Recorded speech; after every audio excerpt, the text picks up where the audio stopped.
कोल्हापूर आणि हातकणंगले या जिल्ह्यातील दोन्ही मतदारसंघांचं मतदान 7 मे रोजी होते।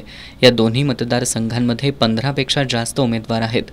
हातकणंगलेत 27 तर कोल्हापूरमध्ये 23 उमेदवार आहेत। त्यामुळे दोन्ही मतदारसंघामध्ये प्रत्येक मतदान यंत्राला 2 बॅलेट युनिट जोडावी लागणार आहेत। उमेदवारांच्या वाढलेल्या संख्येमुळे कोल्हापूर जिल्ह्यासाठी जादा 1400 बॅलेट युनिट मागवण्यात आली आहेत। त्यानुसार ठाणे जिल्ह्यातून ही बॅलेट युनिट जिल्हा प्रशासनाकडे प्राप्त झाली आहेत। या बॅलेट युनिटसह मतदान यंत्रांची तपासणी पूर्ण करण्यात आली आहे। मतदानाच्या आदल्या दिवशी मतदान प्रक्रियेतील कर्मचाऱ्यांना मतदान यंत्रासह मतदान साहित्य उपलब्ध करून दिले जाणार आहे।